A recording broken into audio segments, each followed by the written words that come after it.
Hi there, this is Business with Dave. In this video, I'll be giving you 10 roughly points why you should have a business plan for your startup business and why it is so important. It gives you structure, it gives you a place to reference. And for those who say you shouldn't have one, ignore those people because hopefully I would be convincing you why you should have one, at least a basic one for you to look back on. Before I jump to this video though, I want to thank everyone who has subscribed to the channel. You guys are all awesome, and if you haven't already, do subscribe at the end of this video. It'll be much appreciated. But yeah, let's jump straight into this video. So firstly, it provides a roadmap of success. I think when you have stuff written down, it's a lot easier to refer back to. Just your goals, your objectives, your mission statement, your core values. These are the stuff that hopefully you'll be thinking about when you've thought about your business idea, you've written it down, and that you have the different departments and you know what I need to do. I think when you have everything written down, it's a lot easier to work on as well, because then you're not just doing on the fly. And when you have a roadmap, you kind of know what I need to do, in what to schedule, where do I need to get it from, what prices, how am I going to sell it to customers, all this other stuff. And I think that's just super important. If you don't do it, then it becomes harder to look back on because you don't know what you're really doing. And in case you need to seek other help, you need guidance. So having this is actually quite important, so don't neglect it. The second thing of a benefit of having a business plan is if you need to attract investors or people to help funding, you have something to show to people and show them what your business is all about. Especially, it might not be too important in the beginning because hopefully you're using your own money, maybe your own savings, maybe you have families and friends who can help you financially support you as well. But if you do it yourself, that would be the best. But if you need to find investors, then having a business plan to showcase what your business is all about, your branding, your products, your services, it's pretty big deal. People are not going to invest into a business if you have no plan, if you have no strategies, if you have no experience in anything. So do have this in hand because it shows that you are prepared, you put your time into it, and you've actually thought it through. When you have half-baked ideas, no one's going to invest into half-baked ideas. So do not make it half-baked, make it fully baked. The third thing is that you can identify strengths and weaknesses. Super important. When you have your business plan, you'll be thinking about all the pluses, but then you'll be thinking about all the negatives as well, which is like the risk assessment, the competition analysis, looking at different competitors, what they're doing, what you're doing. Is there a niche for it? Is there demand? Is there enough customers in the marketplace? These are some of the stuff that you'll be looking into: marketing, finance, and operations and stuff like that. So you'll have all of that evidence written down, and then you can kind of balance out whether it is worth doing this business or not. I think you can really tell that you put time and thought into it if you can see the pros and cons, and that the pros really much overweight the cons. I think if it's the other way around, then you probably abandon this idea, it's not working. But if the pros are much more than the cons, it doesn't have to be that much. It could be literally 55 to 45 and it's in your favor. Go ahead and do it, because ultimately you never really know until you try, but at least you know the weaknesses and the pros, the strengths and the weaknesses. The fourth thing is resource planning and managing. I think when you have so much moving parts like products, services, people you might need staffing, and where you're going to be doing stuff, knowing what you are planning on doing and where you want to be located, or if it's a home business, these are so much stuff you need to consider. So do have it written down on a business plan, because then you know, where's my sources allocated, where am I going to buy my stock, how am I going to make my thing, is it going to be in a workshop, am I going to be selling online? All of this stuff will come into play, and I think when you have it into a business plan, you can kind of see it and you can work on it and deviate or improve on it, but at least you have it written down, which you can kind of see and work from. The fifth thing is being able to set realistic targets and goals, and I think that's ultimately one of the benefits of having a business plan, because then you can be like, I want to make £1,000 consistently every week, or I want to have X amount of sales and I'm gonna push till that, or I'm gonna have multiple shops and multiple this and product range and stuff like that. When you have realistic goals and you have a team that supports it as well, and they can see your vision and your mission, everyone's in line. Everyone is pushing forward to the same thing, and I think that's so important, because when you have that, then everyone is kind of sinking and pushing for what the ultimate realistic goal is. And I think when you keep it realistic and maybe set yourself low expectations. I've always set myself low expectations, but high enough that if I achieve it, then wow, I've achieved it, and then I could always push on for more and more. But if you set yourself low expectations, do the minimum first, work on the minimum, improve instead of straight to 100, then at least you'll be able to have that progression. And I think that's easy going in that sense, but it will take time, it will take a lot of work, it will take a lot of craft as well, but you will benefit from the additional time to work on your craft. And I think that's so important, and working towards your target as well, because then that target keeps you motivated. And I think when you are motivated, you really get up in the morning like that, and you look forward to work like that. You look forward to meeting people, going to interviews, going to meetings and closing deals, and you're not afraid. You just want to do that. So do have that in place, because then it'll be easier.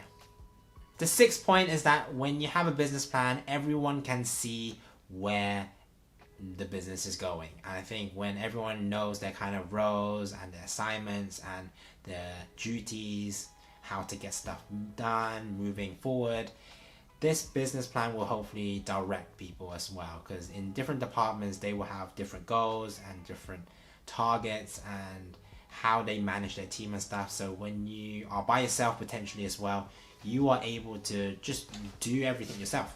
And I think that's so important. But if you're doing it yourself, you maybe don't cover as much of marketing or operations.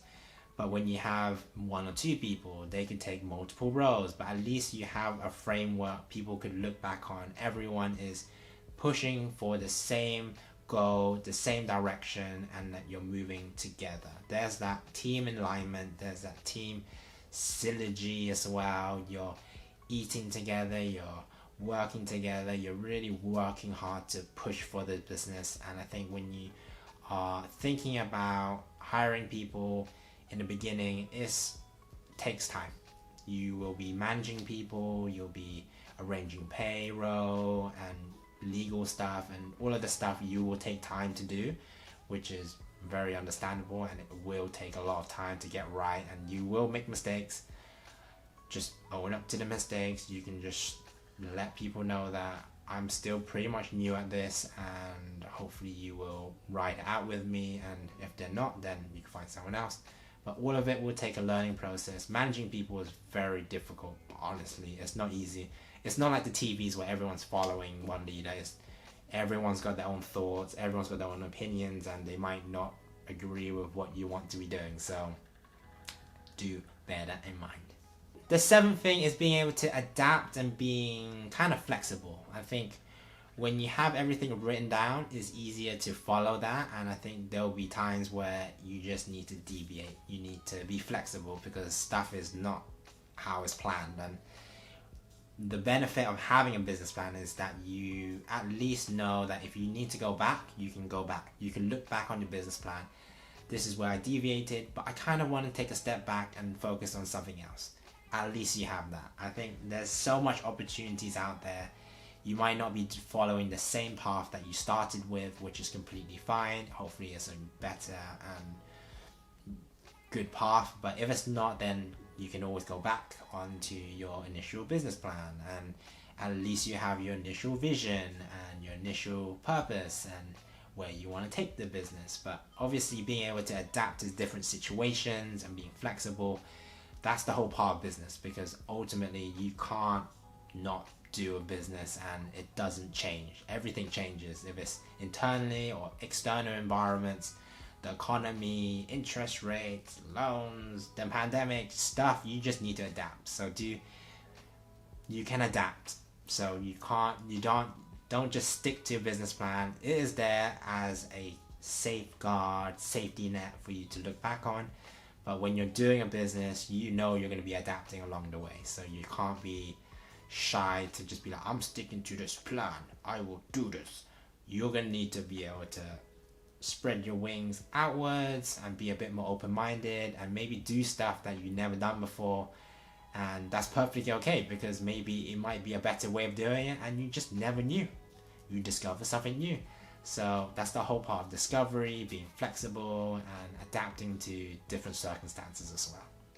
The next point is that you'll be able to kind of understand what kind of decisions you can afford to make and just the decision making process. I think when you have a business plan, you kind of fixated on what I'm going to be doing and these are the things I want to be doing. But when in terms of decision making, it becomes a lot harder. I think when you are making stuff on the fly, you're adapting, you're being flexible, you'll be needing to have maybe a set way of making decisions. So whether in your business plan you say we're going to have a meeting, we're going to need an agreement, just like a majority, then at least all of that is in place. I think lots of people will try to make their own decisions, or they just want you to make the decisions. I think if you have a way to facilitate that for them, to other people to make decisions on themselves, for them to take the initiative, then at least they followed, I guess, protocol in that sense, or the plan initially. And from your business plan, you wanted to give people autonomy to explore things and do new things, then that will give people freedom. I think that's great. I think when you make decisions like that, you can make a more collaborative decision. That's also good. So not everyone is just following your own words, everyone being yes men or yes women, and everyone agreeing with you, even though they probably deep down think that, oh, that's probably a bad decision.